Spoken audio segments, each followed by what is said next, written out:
My boss fired me. 6 months later, he showed up begging for my help.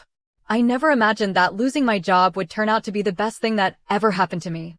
My name is Ava, I'm 28, and for 3 years, I worked as a project manager at a mid-sized marketing firm. My boss, Mr. Collins, was the kind of man who thrived on control. He took credit for everyone else's work, humiliated employees in meetings, and made sure no one ever felt confident enough to challenge him. I tried to stay professional, to keep my head down, to do my job and stay out of his way. I gave everything I had to my work, late nights, early mornings, weekends. I brought in major clients, designed campaigns that became company highlights, and made him look good every single day. But apparently, it was never enough. Then one day, after months of pouring my heart into a huge project for one of our top clients, I discovered he had presented my work as his own in front of the client. He didn't even mention me once. When the client praised the campaign, he smiled and said, "I've been working on this for months."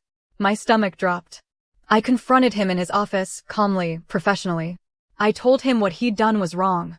He leaned back in his chair, smirked, and said, "If you want credit, Ava, start your own company." The next day, I was fired. No warning. No second chance. Just a cold, impersonal email that said I was no longer a good fit. I left the office shaking, feeling humiliated, angry, and lost. For weeks, I questioned everything: my abilities, my career, even myself. Then one night, my best friend looked at me and said, "Why not do what he told you? Start your own company." At first, I laughed. Then I realized she was right. If I wanted to prove myself, there was only one way to do it. I started my own marketing agency from scratch, working out of my tiny apartment. I handled every detail myself: emails, design, client calls, presentations. I worked 16 hours a day. It was exhausting. I doubted myself constantly. But slowly, I built something.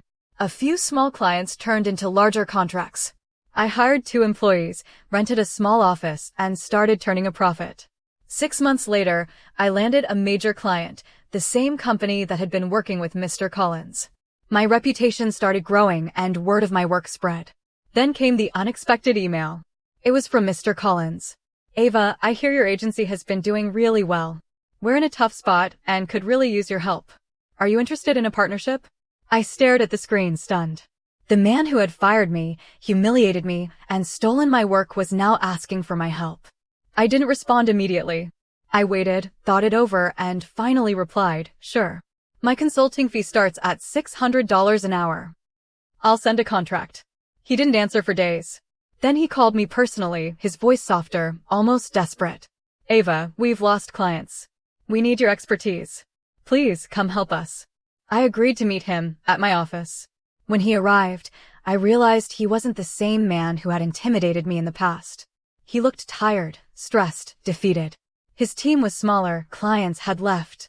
I was calm, collected, confident.